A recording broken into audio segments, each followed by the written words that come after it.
안녕하세요. 반갑습니다. 특수경매를 강의를 하고 추천 물건을 강의하고 있는 이종시라고 합니다. 제가 여러분들에게 이제 알리는 공개 강의 하는 이유는 이곳에서 제가 특수경매 강의를 하고 추천 물건을 제가 강의를 하는데, 그러면 과연 그런 것을 수업을 듣고 공부를 해서 내가 부동산을 가지고 수익을 올릴 수 있겠는가 하는 거를 제가 설명을 드리는 겁니다. 제가 어떤 걸 강의를 하고 어떤 걸 사서 어떻게 팔아서 어떻게 수익을 올린다, 그런 걸 전반적인 것을 설명을 드리기 위한 그런 강의라고 생각하면 됩니다. 제가 이 특수경매라고 제가 제목을 잡았는데, 특수경매라는 것이 뭐냐면은 이런 겁니다. 보면 우리 부동산은 사거나 팔으려면은 공인중개사한테 가서 부탁을 하지 않습니까? 그럼 제가 공인중개사한테 부탁을 해서 이거 좀 팔아주십시오 하게끔 되면은 공인중개사가 저는 이런 거 팔지 못합니다. 이렇게 일반 매매로 거래가 안 되는 부동산이 경매로는 나옵니다. 그리고 경매로 나왔을 때 일반 매매로 거래가 안 되기 때문에 가격이 떨어질 수밖에 없습니다. 그러면 가격이 떨어졌을 때 사가지고 공인중개사한테 맡기면 안 팔아줍니다. 그러니까 공인중개사한테 팔지 않고 내가 팔 수 있어야 되는 겁니다. 공인중개사한테 맡기지 않고 그 과정을 설명을 드리는 겁니다. 공인중개사한테 맡기지 않고 어떻게 팔을 수 있겠는가? 공인중개사가 안 팔아준다는 걸 나는 어떻게 팔 수 있겠는가? 그런 얘기인데, 그게 어떻게 해서 그렇게 가능한지를 제가 설명을 드리는 겁니다. 그런 물건이 이렇게 네 가지인데, 제일 첫 번째가 제가 주로 많이 추천을 하고 여러분에게 이걸 사라고 권하는 것 중에 하나가, 건물은 매각처에 토지만 경매로 나왔을 때 그런 걸 제가 추천을 많이 합니다. 건물 제외 토지만 매각인 경우는 가장 핵심이 뭐냐면 법정상권이 있는 건물이 있고 법정상권이 없는 건물이 있습니다. 자, 그러면 우리 부산에 오신 분에서 한번 여쭤볼게요. 건물 제외 토지만 살 때 법정상권 있는 건물이 좋아요? 없는 것이 좋아요? 돈 되는 게 좋은 겁니다. 이 얘기는 무슨 얘기냐면, 법정상권이 있다는 것은 웬만한 사람은 다 알거든요. 기본 권리 분석으로 하는 사람은 다 알지 않았습니까? 그러니까 법정상권이 있다는 건 더 떨어져요. 법정상권이 없으면 덜 떨어집니다. 그러면 저 같은 경우는 법정상권이 있어서 더 떨어진 거를 사가지고 그걸 해결하면 수익이 더 많이 생기는 겁니다. 즉, 제가 얘기하는 것은, 여기서 얘기하는 것은 나한테 필요한 부동산을 사는 것이 아니라 상대편이 필요한 부동산을 사는 거예요. 그러니까 대중적인 것이 아니라 내가 부동산을 팔 때는 한 사람만 사면 되지, 10사람이 산다고 하는 건 내가 하나밖에 없는 부동산을 10사람이 산다고 하면 소용이 없다, 이런 얘기입니다. 한 사람만 한테만 팔으면 돼요. 예를 들어 볼게요. 이런 물건을 고르는 겁니다. 제가 여기 문 앞에 나가다가 제 손가락이 끼어서 떨어졌다고 가정하십시다. 그러면 사장님이 그 손가락을 사서 어떤 분이 주워가지고 팔겠다고 내놓으면 사는 사람이 있어요? 아무도 없죠. 거저 준다고 해도 안 갚는다, 이런데. 그런 걸 왜 하는데, 만약에 어떤 분이 그걸 사가지고 저를 찾아와서 너 혹시 이거 필요한데 이거 사지 않냐? 그러면 저는 사야 되죠. 그러니까 대중적인 물건을 고르지 말고 꼭 이거는 누가 반드시 필요하다고 생각하는 물건을 고르게끔 되면, 즉 이 얘기는 물건 자체가 좋으냐 나쁘냐를 보지는 않고 팔 수 있느냐 없느냐, 누구한테 얼마에 어떻게 파느냐를 보고 추천 물건을 고른다는 겁니다.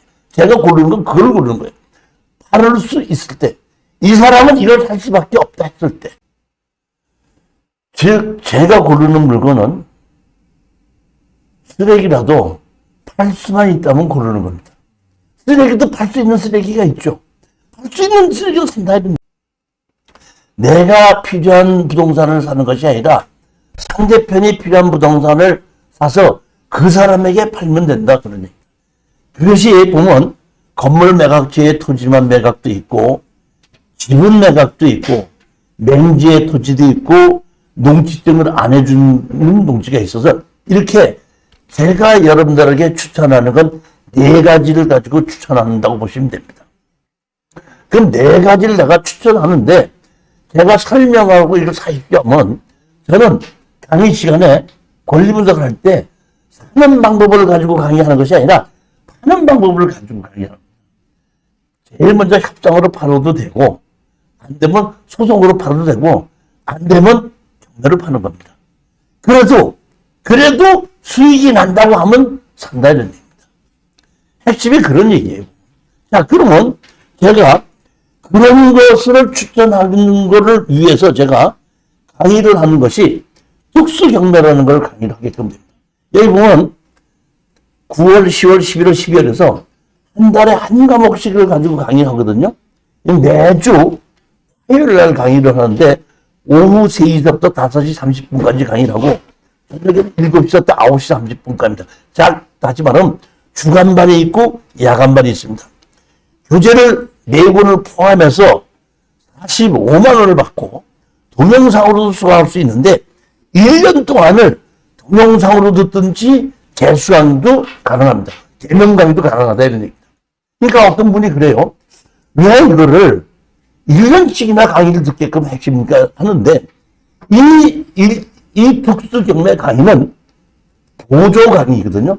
제가 진짜로 하는 강의는 무슨 강의를 하냐면 1년에 매월 둘째, 넷째 토요일 날에 추천 물건을 골라주는 강의를 합니다. 그 1년 동안인데 이거를 3개월, 4개월 안에 낙찰 받아서 빠져나오지 못하는 사람들이 많아요. 그러면 제가 하는 얘기는 뭐냐면 주 목적은 추천 물건 1년짜리를 강의를 듣고 그러면서 계속해서 이 강의를 들으면서 1년 동안을 제가 이 네 과목은 낙찰을 받고 팔고 빠져나오는 실전 사례거든요.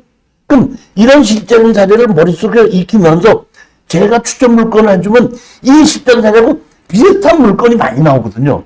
그러니까 이걸 들으면서 내가 이걸 낙찰 받아서 이렇게 팔고 빠져나오면 되겠다 하는 것을 보조를 시키기 위해서 즉 여러분이 1년 동안 추천 물건을 강의를 도와주기 위한 강의이기 때문에 이거는 4개월짜리이고 45만 원을 받으면서 1년을 재수강할 수 있게끔 만든다는 얘기입니다. 그러면 9, 10, 11월, 12일인데 이게 매주 화요일이니까 한 달이 화요일이 4번이지 않습니까? 그러니까 책 한 권을 가지고 4번 강의를 하는 겁니다. 4번을 강의를 해서 4개월이면 끝나는데 제일 먼저 보면 특수경매 입문이다, 부동산 소송이다 1, 부동산 소송이다 2, 이것이 소송경매다 해갖고 4권인데 이 4권에는 낙찰을 받아서 팔고 빠져나왔던 실전 사례만 한 200여 개가 있습니다. 그 200여 개를 가지고 이런 거를 낙찰을 받았을 때 이렇게 팔고 빠져나온다는 실전 사례를 가지고 자세히 설명을 드리게끔 되면은 여러분들은 한 달에 2번씩 제가 추천 물건 골라주는 게 전부 다 이 안에 있는 실전 사례를 있는 거거든요. 그러면 내가 저런 걸 낙찰받았을 때 이런 식으로 이렇게 낙찰받아서 이렇게 팔고 나오면 되겠구나. 그겁니다. 제가 강의하는 것은 하는 방법이 아닙니다. 법원에 가서 입찰을 들어가는 방법을 강의하는 게 아닙니다. 팔고 빠져나오는 방법을 가능합니다. 그러니까 얼마에 어떻게 팔고 빠져나온다는 걸 알아야지 입찰 가격도 내 머릿속에 결정이 되고 저걸 사도 되겠구나 하는 결정이 나는 겁니다.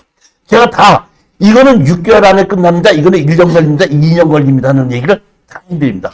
물론 시간이 오래 걸리면은 마진율이 높고 시간이 작게 6개월에서 3개월 정도 걸리는 것은 마진이 작습니다. 다 일단이 있다는 얘기인데 거기에 대한 설명을 오늘 해드리는데 오늘 공개 강의에서는 보면 여기 4권이지 않습니까? 이 4권 중에서 특수경의 입문이다 해서 내가 한 3개, 4개. 3개 한 20개 있는 것 중에서 2개, 3개. 그 다음에 부동산 소송이다 완화에 있는 것 중에서 2, 3개. 투에서 2, 3개. 소송경매에서 2, 3개. 이렇게 골라서 여기는 이런 책에 이런 것이 있어 이런 걸 가지고 강의한다. 이걸 가지고 오늘 설명을 드리는 겁니다. 자, 한번 보시겠습니다. 제일 먼저 이것이 진짜 특수경매 입문인데 제가 이 책은 출판사에서 맡겼던 책에서 표지를 이렇게 썼는데 사실은 이게 이제 어저께 나왔는데 제가 출판사가 아니라 제가 디자인해서 만들었더니 좀 이쯤하고 좀 어수룩하고 좀 다르죠. 다르긴 하지만 제가 이 책으로 지금 만들어서 이 책으로 강의하고 우리 수강생들이 이제 보면 연세가 좀 있으다 보니까 책 좀 크게 만드세요. 그거 잘 안 보여요. 그런데 제가 A4 용지를 크게 만들었습니다. 좀 보면 이렇게 해서 크게 만들었는데 오늘 여기 있는 것도 제가 여러분들께 실전 사례를 가지고 설명을 드리는데 하여튼 여기 보면 가등기, 그다음에 무허가 건물 공소시효, 지분경매, 공홀물 분할 경매 이게 다 뭐냐면 낙찰을 받아서 파는 방법이에요. 사는 방법의 강의가 아니라 파는 방법의 강의라고 하시면 됩니다. 자, 한번 보시겠습니다. 제일 먼저 여러분들이 특수경매에 입문을 하시려면 강제경매와 임의경매가 있는데 강제경매와 임의경매의 차이가 뭡니까? 강제경매와 임의경매의 차이죠. 우리 최소한도 저한테 강의를 들으신다면 기본 아시잖아요? 그러니까 강제경매, 임의경매의 차이점이 뭡니까? 강제경매와 임의경매의 차이점.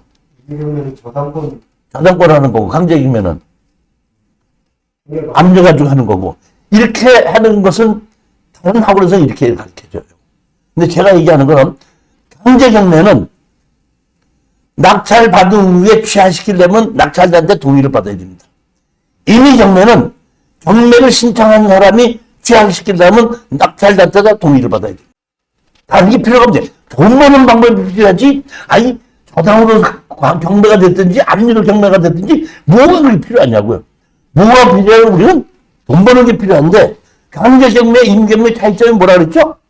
강제경매는 낙찰 후에 취하를 시키려면 낙찰자의 동의를 받아야 됩니다.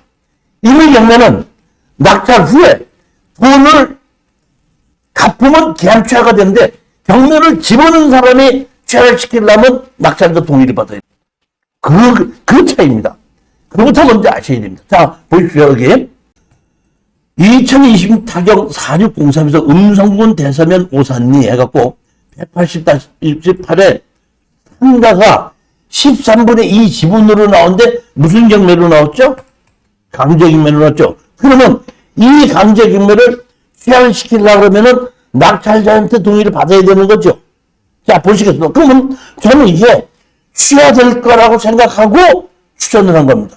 그래서 제가 우리 보면 같이 이제 원우들끼리 공동 투자하는 것이 있어요. 그 제 법인이 두 개 있어요. 농업법인 하나 있고 일반 법인 하나가 있는데 내 법인을 이용해서 공동 투자를 하겠다 그러면 투자를 하게끔 하고 모든 과정을 그 세무사한테 맡기면 세무사가 살 때부터 비용하고 세금 나누는 거 다 하고 개인이 얼마를 띄고 어떻게 나눠야 된다는 걸 딱 해주면 그때 딱 나눠 갖는 겁니다. 그게 이제 두 개가 있는데 이것도 제가 공동 투자로 해갖고 제가 골라서 간단히 공동 투자해갖고 우리 법인으로 들어간 거예요. 자, 보십시다. 1억 800에 들어가서 시작했는데 80%까지 떨어졌거든요. 근데 제가 우리 수강생 중에서 이거 공투할 때 이제 공투를 6명인가 7명이 이제 해서 한 몇백만 원씩 이렇게 100만 원씩인가 200만 원씩 내고 이거 했는데 입찰 들어갈 때 내가 이제 누가 들어가겠습니다 할 때 내가 대표를 가겠습니다. 내가 시간 있으니까 가겠습니다. 그래 제가 그분하고 불러서 이거는 우리가 낙찰을 받아서 잔금 내는 것이 아니라 취하기 때문에 취하 동의서만 써주고 나올 거니까 조금 질러도 됩니다. 얼마나 질러야 됩니까? 그래서 감정가 가까이 가도 됩니다. 우리 잔금 안 내는 물건입니다. 그랬더니 알았습니다 하더니 얼마에 낙찰을 받았나? 8,600까지 떨어진 걸 얼마나 받았죠? 9,869만 원을 받았죠. 2등이 9천만 원 들어온 겁니다. 자, 이제 그러면 제가 이것이 취하될 거라고 한번 제가 권리 분석한 거 보세요. 그러니까 다른 경매학원에서 권리 분석하고 제가 권리 분석하는 건 좀 다릅니다. 그러니까 일반적인 학원에서 경매학원에서 권리 분석한 기본은 다 알고 있고 거기서 이거를 좀 이런 거를 더 볼 줄 알아야 된다는 것이 제 강의입니다. 자, 제가 권릴 때 여기 보면 상가가 있고 대항력이 있는 임차인이 있죠. 그런데 상가가 이렇게 있는데 상가가 비어있는 것이 아니라 상가가 정보가 잘 되고 있죠. 그러면 주인으로서는 이걸 놓치고 싶은 마음이 없죠. 월세가 꼬박꼬박 들어오는 상가니까. 그러면 이 사람의 주인의 상태가 어떤가를 제가 봤더니, 자, 보십시오. 원래 주인이 신현 누구였었거든요? 35년생이었는데, 상속을 받았죠. 4명에서 상속을 받는 겁니다. 이렇게 상속을 받은 거예요. 그런데, 그러다가, 한 사람, 누구? 한 사람이 상속을 받아서 갖고 있는 사람, 한 사람이 압류가 들어온 거예요. 압류가 들어오다 보니까 이 사람이 자기가 또 다른 빚이 있고 뭐 있으니까 또 들으면 안 되겠다 싶으니까 빚이 있는 사람은 한 사람 명의로 다 옮겨버린 겁니다. 그러다 보니까 이 사람이 이전 해갖고 보면 신호라는 사람이 13분의 4, 13분의 2, 13분의 5를 다 갖고 있는 거예요. 그러고 있는데 아까 맨 처음에 옮기기 전에 한 사람이 13분의 2가 압류가 들어왔었죠. 그러니까 내 이름으로 옮기기 전에 앞에 사람이 갖고 있던 것이 13분의 2가 경매로 나온 겁니다. 자, 그렇다면 이 신호 뭐라고 하시는 분이 자기 이 건물을 지키기 위한 방법은 3가지 방법이 있습니다. 제일 첫 번째, 공유자다 보니까 우리가 입찰 들어갈 때 공유자 우선 매수 신청하면 되죠. 그럼 그 사람이 가져가는 거예요. 그러면 예를 들어 그 사람이 공유자 우선 매수를 신청했다면 9,669만 원을 내놔야 되는 겁니다. 그렇지 않으면 낙찰받고 우리가 잔금 냈죠. 그럼 자기가 주인으로 그대로 하고 싶으면 나한테 와서 내 집을 사야 됩니다. 그러면 그때는 제가 취등록세 냈죠. 등기 전비했으니까 그것까지 다 돌려고 그러면 1억 2, 3천은 줘야지 사겠죠. 그러면 신호라는 사람이 자기가 가장 돈을 적게 들이고 그것을 그대로 주인 노릇을 유지하기 위해서는 여기 강제 경매가 지금 얼마로 들어왔죠? 1,300만 원 들어왔죠. 그러니까 이 1,300만 원을 갚으면 되는 거예요. 그렇죠? 그럼 제가 보기에는 이 갚는 것이 이 사람이 신고를 된 사람이 내가 입찰 들어가기 전에 갚을 수도 있고 낙찰 받은 다음에도 갚을 수가 있어요. 근데 일반 경매에서는 낙찰 받고 난 다음에 갚아도 돼요. 근데 강제 경매에서는 낙찰 받은 다음에 갚을 경우에는 취하 동의서가 필요합니다. 일반 임의 경매에서는 그 필요가 없어요. 그래서 제가 보기엔 강제 경매를 책임지기 때문에 이거는 이 사람이 틀림없이 취하 동의서를 해달라고 할 것이다. 그래서 낙찰 받고 한 열흘 있었더니 아니나 달라? 연락이 와요. 취하 동의서 좀 해주십시오. 취하 동의서 해주십시오. 오케이. 취하 동의서 해줄 테니까 내 인감하고 도장 다 찍어줄 테니까 아무 때나 와서 가져가라. 그 대신 1,000만 원 주고 가져가. 그럼 1,000만 원 주고 가져가죠. 우리는 입찰 보기 위해서 860만 원 보조금 내놨었죠. 그럼 1,000만 원 일단 받았죠. 그러면 이 사람이 가서 취하시켰죠. 한 달쯤 지나니까 법원에서 연락 왔어. 취하했으니까 입찰 보조금 가져가. 세금 낼 거 하나도 없고, 취등록세 낼 거 없고, 양도소득세 낼 거 아무것도 낼 거 없이 그냥 한 달 반 만에 1,000만 원 벌었죠. 그렇지만 이거는 빨리 끝났지만은 마진은 적습니다. 그리고 이런 경우에 얼뜻 보면 돈이 다 들 것 같지만은 입찰 보러 가서 아침에 가보면 취하됐다고 하는 수도 있어요. 그렇지만 여기서 여러분이 아셔야 될 것은 뭐냐면 부동산으로 경매를 가지고 돈을 벌려고 하면 떨어지는 거를 가지고 아쉬워하지 말고 공정 우선 매수 들어오는 거 갖고 아쉬워하지 말라. 그런 얘기입니다. 마음이 이런 마음이어야 돼요. 오늘 조금 늦어서 버스를 놓쳤더니 다음번에는 리무진이 오더만. 그러니까 내가 다음번엔 더 마진이 좋은 건물을 낙찰을 받기 위해서 오늘이 떨어진 거구나 하고 떨어진 거에 대해서 미련 갖지 말라. 다른 사람이 공정우선 매수 들어와서 가져간 것을 원망하지 말고 입찰 보러 갔더니 취하됐다고 한 거를 원망하지 말아야 됩니다. 즉 우리 수강생이 처음에 모르고 있다가 나중에 한 7, 8개월 지나고 나니까 나한테 얘기를 하더라고요. 교수님 말씀되고 계속 입찰 들어갔는데 공정우선 매수 들어오지 뭐 해지 하다가 보니까 한 20번 떨어지니까 좀 짜증이 나더라고. 그래도 내가 끝까지 하지 말아서 끝까지 버텼더니 29번째 가서 낙찰 하나 받았는데 진짜 돈이 있어. 그거 7개월째 가서 낙찰 하나 받았는데 그거 하나 낙찰받으니까 1년 쓸 돈이 생깁니다.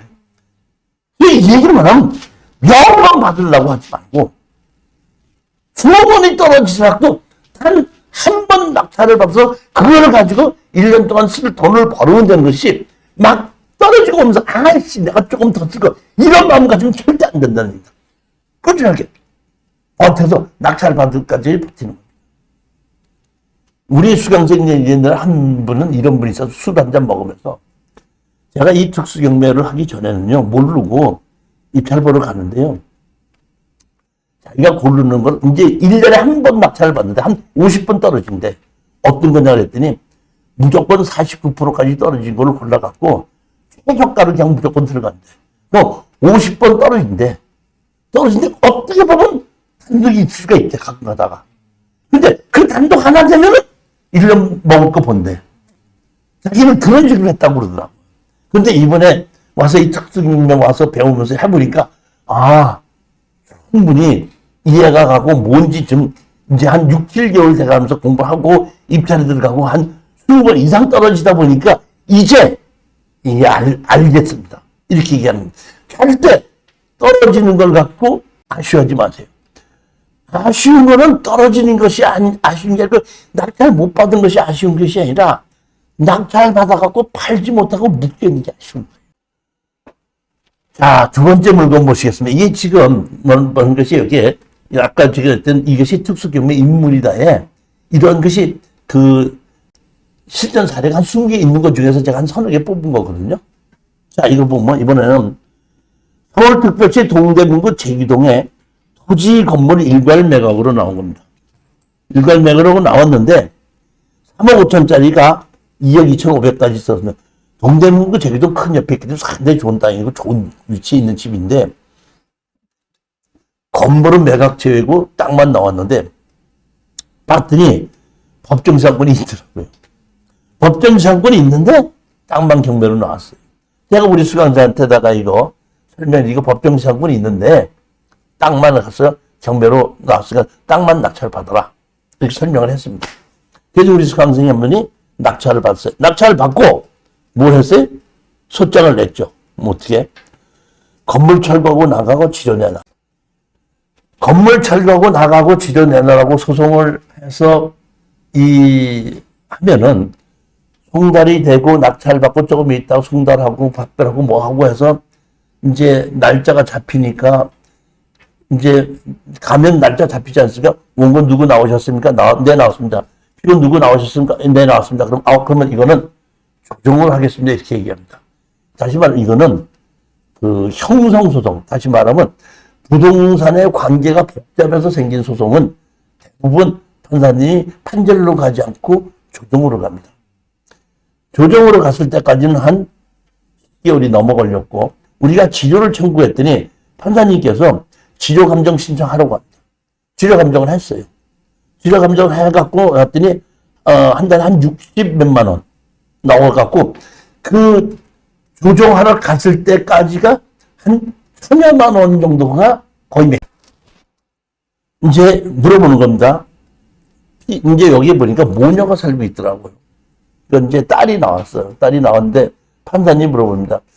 이 소송은 건물 주인과 땅 주인이 달라서 생긴 소송으로서 나로서는 건물 주인이 땅을 사든지 땅 주인이 건물을 사는 것으로서 이 소송을 마무리하려고 합니다. 이 조정이거든요. 자, 제일 먼저 물어보겠습니다. 건물 주인 땅 사시겠습니까? 아니요. 살 능력이 없습니다. 어머니하고 나하고 살고 있는 지금 어려워가지고 이 땅만 경매로 나왔는데 도저히 살 능력이 없습니다. 그러면 땅 주인 건물 사실 마음이 있습니까?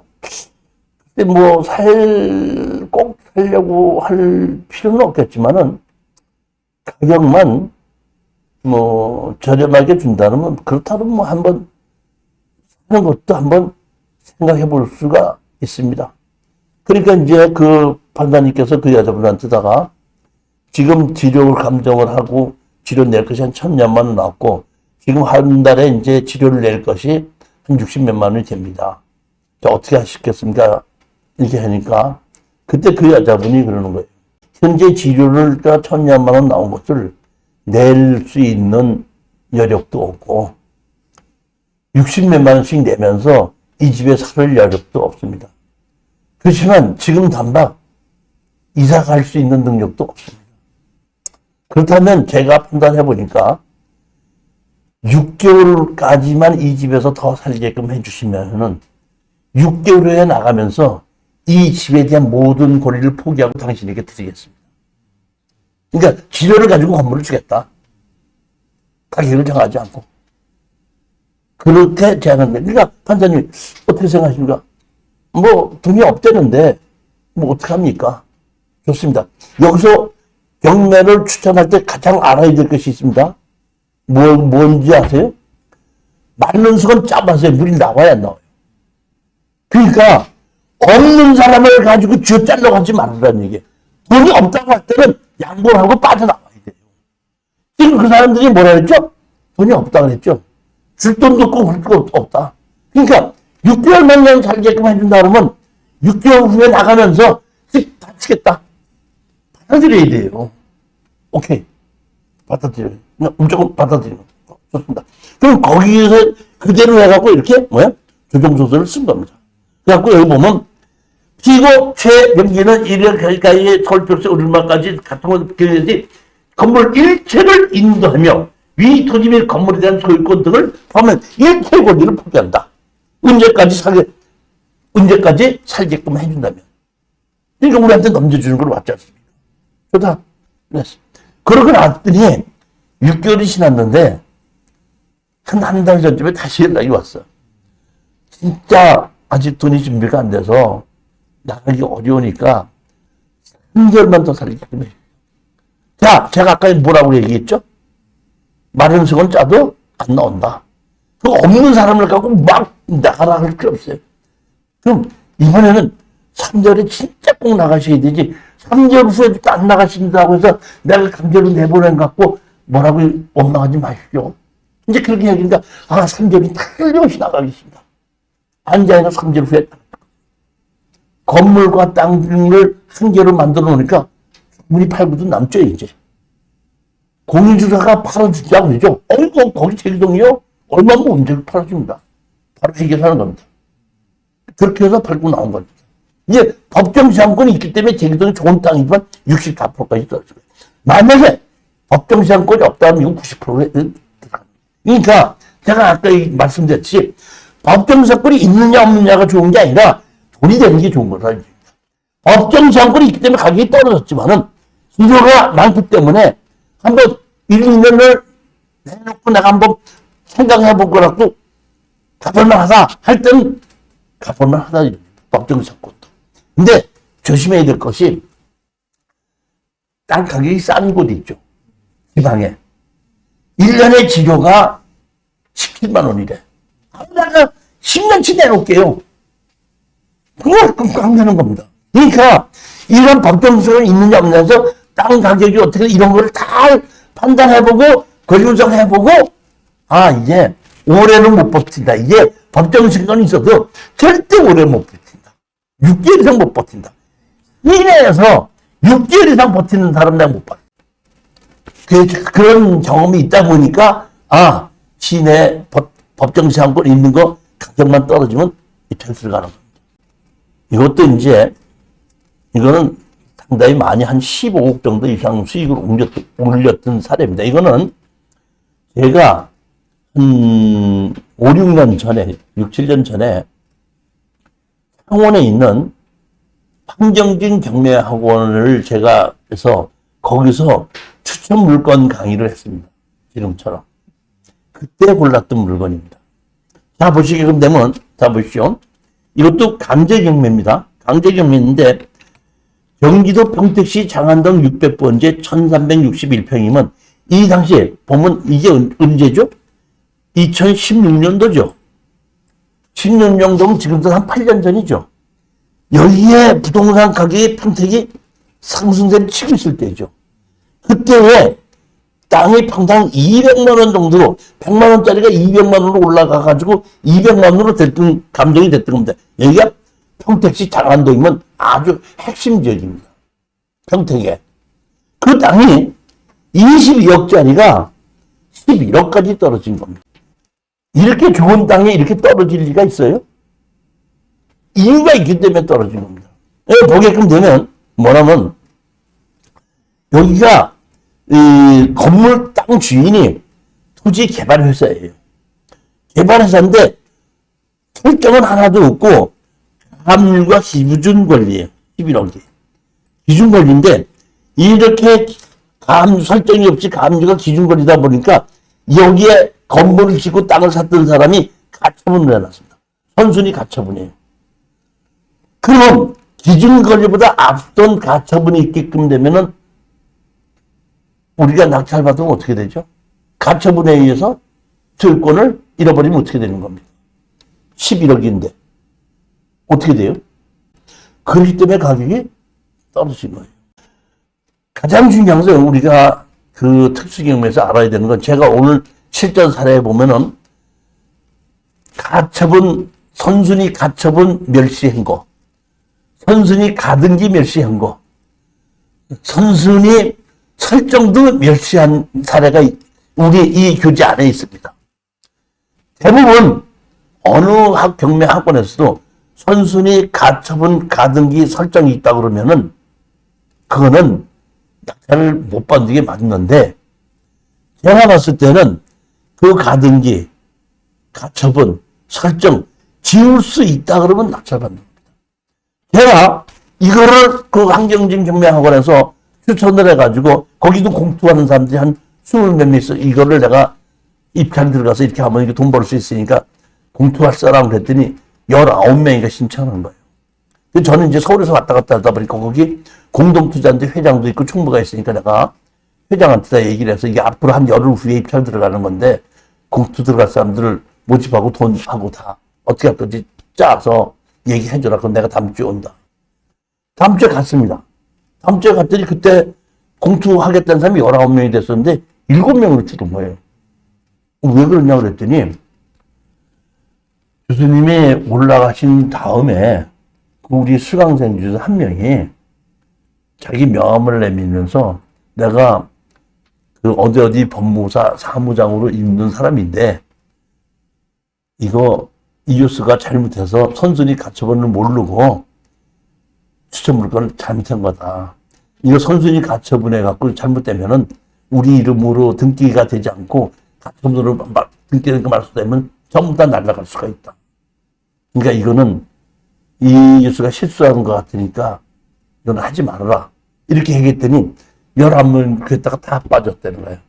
6, 7명 핵심이 나왔는데 나보고 그 회장도 걱정이 되니까 이거 알고서는 추천해. 이 선순위 가처분 있는 거 알고 추천했냐고 해서 나 알고 추천했다. 근데 나 이거 그 선순위 가처분 이거 지울 자신이 있어 그랬더니 그렇습니까? 그러면 나한테 맡겨놓고 다시 확인만 돼서 하겠다는 사람이 7명이 있다 이거. 7명 가지고 낙찰받아 해갖고 낙찰받게끔 다 만들어 놓고 여기 보시게끔 되면 땅이 퍼진데 여기 뭐야? 이렇게 이런 땅인데 도로도 우리 거고 집도 이렇게 있습니다. 집이. 근데 집은 건축허가를 정식으로 받았는데 땅 주인은 건설회사죠. 건물 주인은 집주인이죠. 법정색은 없는 건물이 세 동이나 있는 거예요. 그래서 제가 이거를 낙찰 받고 제가 보면 제일 먼저 이런 집이 있는데 한 3억 5천 들여서 집을 지었다 그러더라고요. 이 집도 있고 이런 집도 있고. 제일 먼저 낙찰 받고 잔금 내자마자 뭐부터 했냐면 가처분 취소 소장부터 먼저 냈습니다. 사정 변경에 의한 가처분 취소 신청. 해서 소장을 집어내서 판결문 받았죠. 뭐라고 받았습니까? 신청 이유 이렇게 해놓고 그 다음에 결정. 위 법원이 이슈한 가처분 결정을 취소한다. 받았죠? 이 선순위 가처분이 없으면 저게 23억짜리 땅이 11억까지 안 떨어져요. 근데 낙찰 받자마자 내가 소장 집어넣으니까 가처분 취소했잖아요. 그러면 내가 힘이 세서 취소가 되는 거예요? 법이 그런 거예요. 그러니까 판사님은 이걸 내용 보고 내용이 이렇게 됐으니까 이건 취소해야 되지 않냐고 핵심을 알아갖고 이렇게 됐으니까 취소해야 되지 않느냐는 걸 원인을 정확하게 해서 얘기를 하면은 맞다. 취소해 주는 겁니다. 근데 원인을 잘못되면 안 돼. 이렇게 나오는 겁니다. 그러니까 정확하게 이거는 가처분이 이렇게 되어 있기 때문에 이거는 취소해 주는 게 맞지 않습니까? 하고 요구를 할 수 있으면은 되는 거라는 얘기예요. 그러니까 내가 힘이 세서 되는 게 아니라 이런 법의 논리를 정확하게 알아야 된다는 거죠.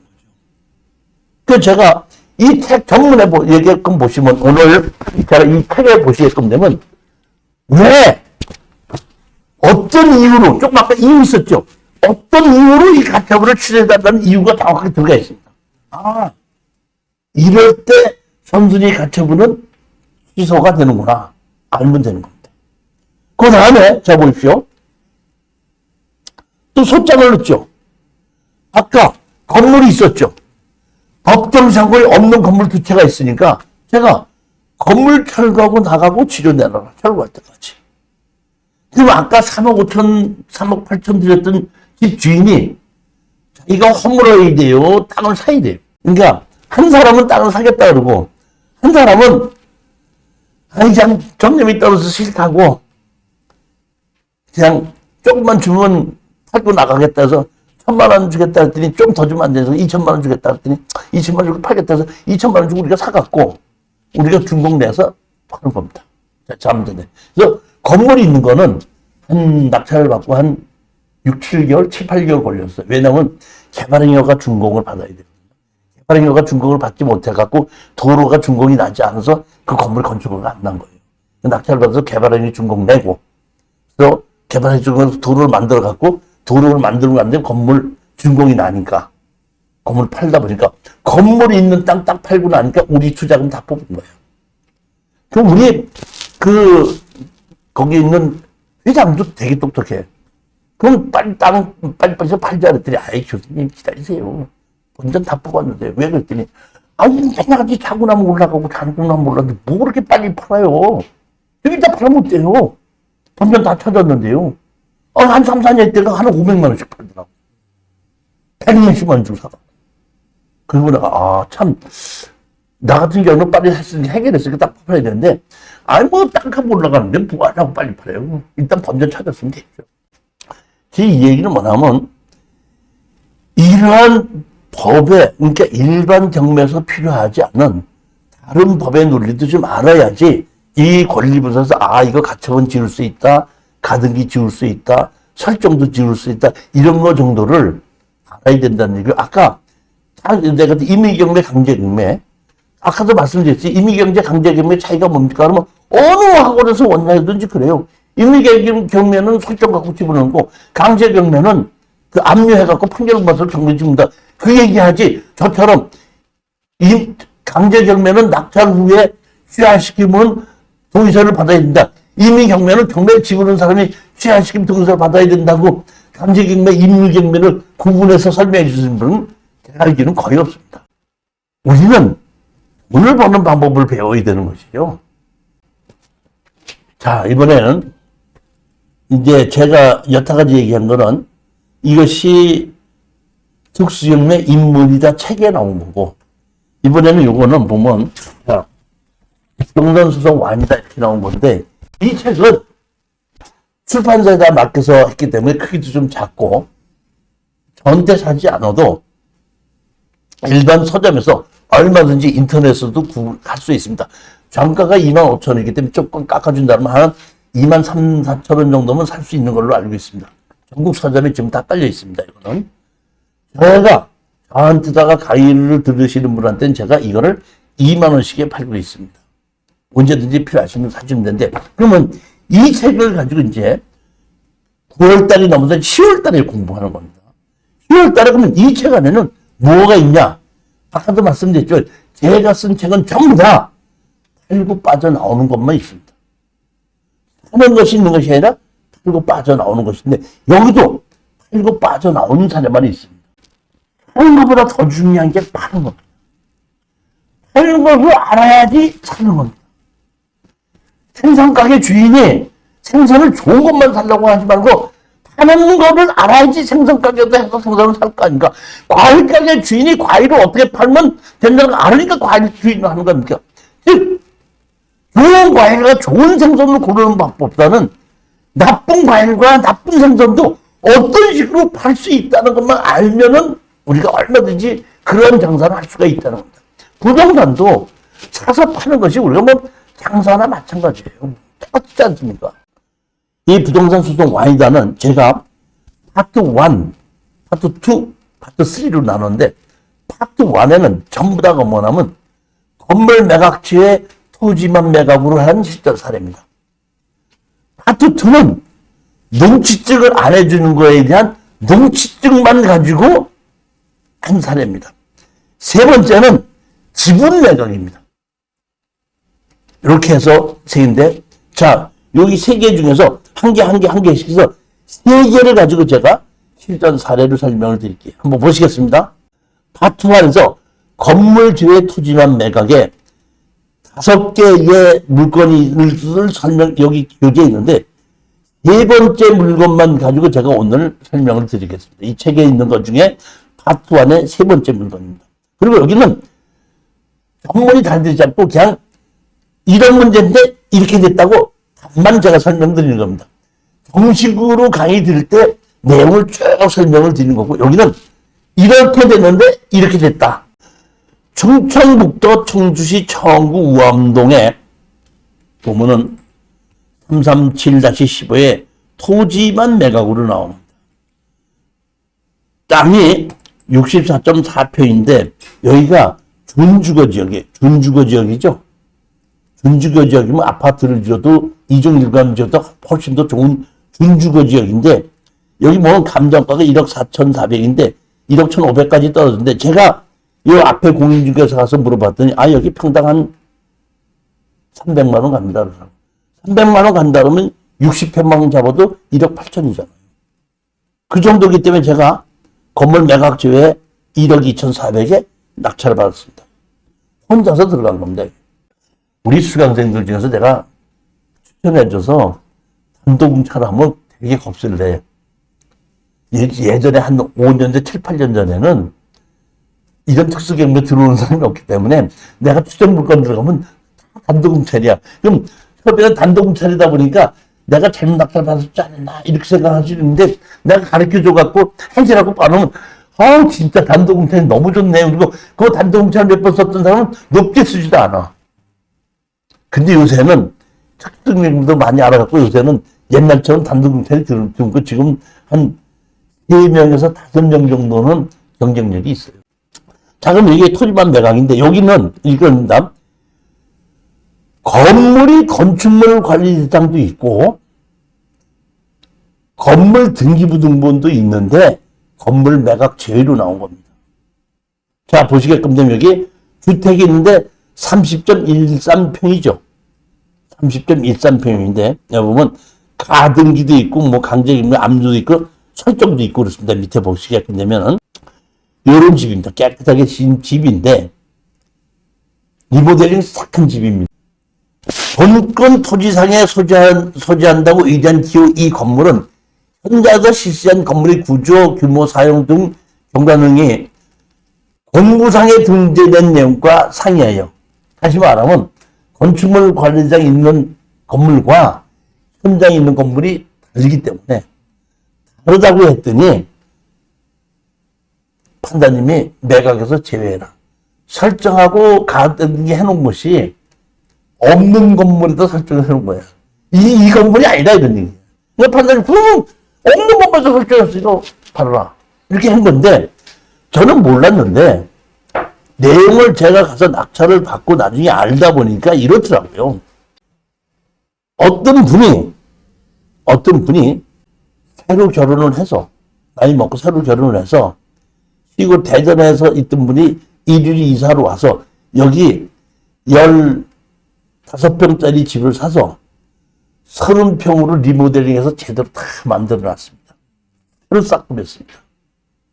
그래갖고 여기 와서 산지 한 달이 안 살았는데, 리모델링 새로 싹 해갖고 한 달 안 살았는데 그 여자분이 교통사고로 돌아가셨대요.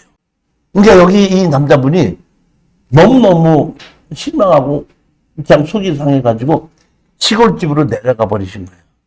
그러다 보니까 리모델링 해놓고 8천만 원 얼마 들여가지고 해놓고 3천만 원 주고 5천만 원 안 주고 어떻게 한다?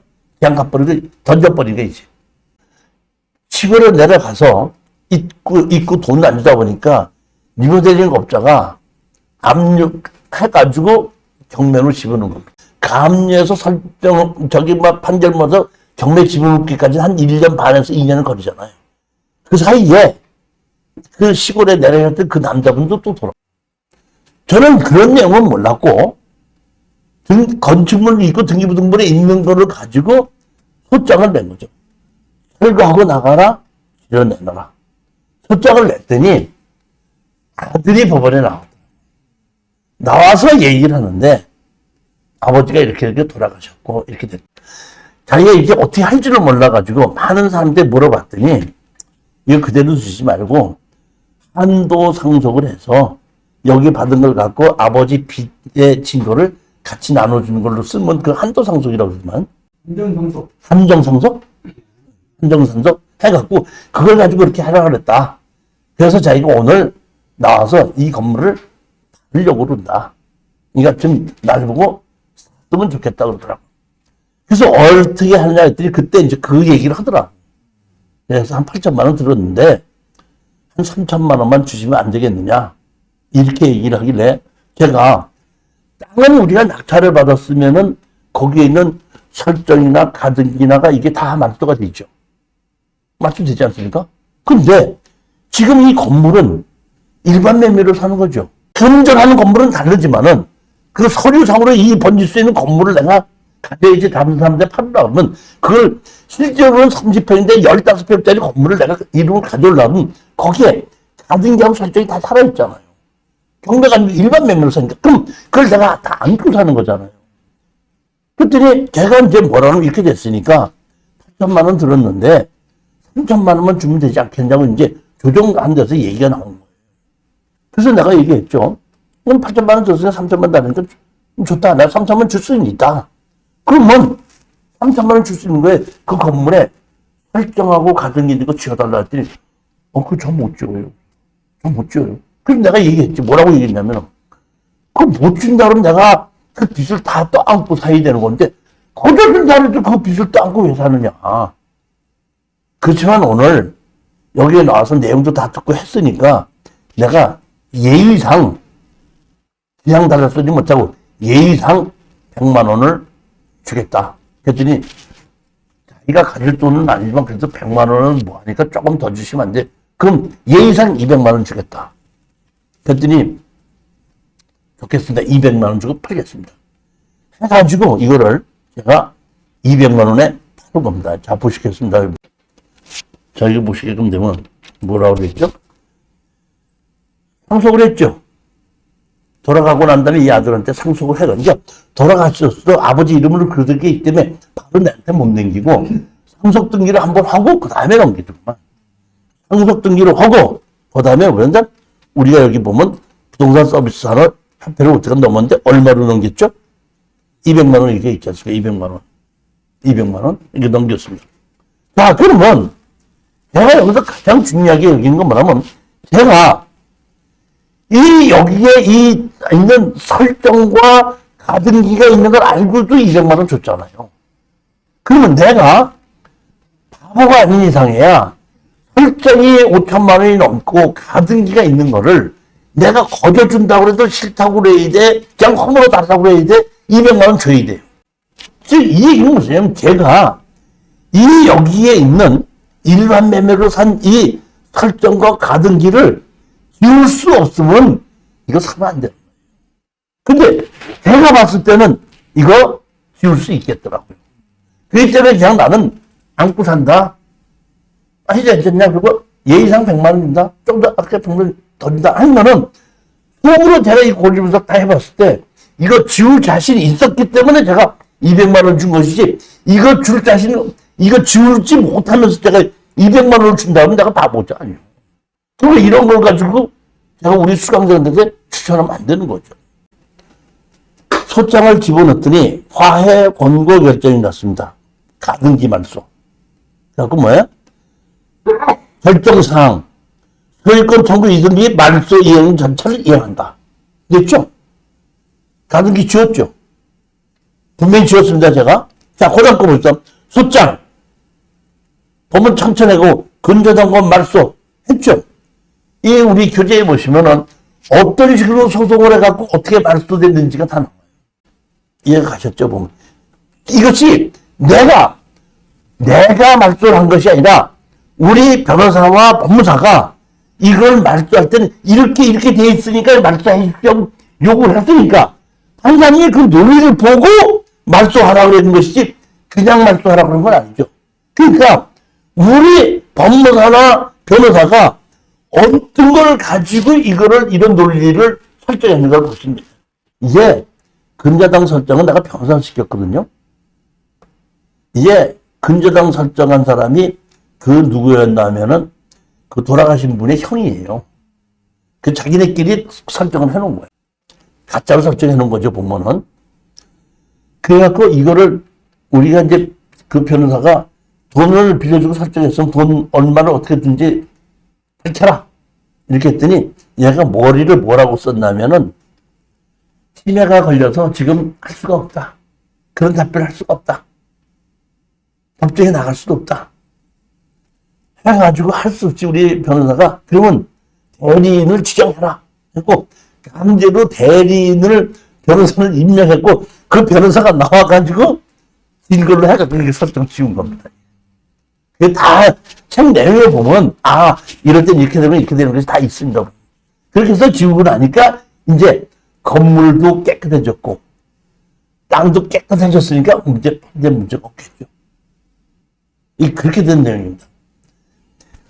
제가 봤을 때는 우리 수강생 중에서 이제 술 한 잔 먹으면서 개인적으로 한 잔 먹으면서 교수님 이렇게 저분 가등기 설정이 지우는 건 아무나 할 수 있는 게 아니거든요. 이런 거는 그냥 일반으로 돈 40만 원, 50만 원 받고 가르쳐 주지 말고 다른 학원에서는 뭐 VIP만 이렇게 만들어 가지고요. 한 500만 원씩 받아 가지고 4명, 5명만 놓고 가르쳐요. 뭘 이게 노트북까지 전국에다 이런 걸 다 가르쳐주고 모릅니까? 얘기를 하는데, 글쎄요, 그 사람들은 사업을 하기 때문에 그렇지만, 저는 지금 사업을 하기는 너무 나이가 많죠. 그냥 내가 한 20몇 년 동안을 경매 강의를 하면서 내가 알았던 모든 상식을 내가 책으로 만들어 놓고 설명드리는 것이 사업하는 거 아니에요, 저 지금? 무슨, 4개월 동안, 1년 동안을 강의를 하면서 가르치면서 40만 원 받으면서 그 사업으로 하면 그 사람이 학원으로 한다고 해도 1년 동안 받으면서 40만 원 받으면서 그 40만 원 받아고 이게 직접 내겠어요? 1년 동안을? 사업을 하는 게 아니라는 거예요. 그런 식으로 아시고 한번 이해를 하시고 한번 해보세요. 보면 부동산이 이런 거로구나 하고 이런 법이 이렇게 있었구나 하는 것도 여러분들이 많이 아시게끔 되면 특수 경매뿐만이 아니라 일반의 부동산을 접했을 때도 부동산을 바라보고 등기부등본 바라보고 하는 이 안목이 전혀 달라질 수 있겠다고. 저도 경매학원에서 배웠잖아요. 옛날에 IMF 났을 거 얼마 안 됐을 때. 정말 제가 배울 때 이런 걸 가르쳐주는 강사 한 번도 없었어요. 진짜 기준권리 가장 앞선 압류, 가압류가 기준권리고 그 위에 거는 인수고 그 위에 거는 소멸이다. 임대차보호법 기준권리보다 앞서면 배당 요구 안 했으면 물어줘야 된다. 그것만 알고서 경매를 가르쳐준 게 그거밖에 없어요. 20여 년 동안을 이 경매 학원을 운영하면서 정말 가르쳐준 사람 집 쓴맛을 얼마나 많이 보면서 이걸 배웠겠어요. 쓴맛 안 보고 이걸 배웠다고 생각하세요?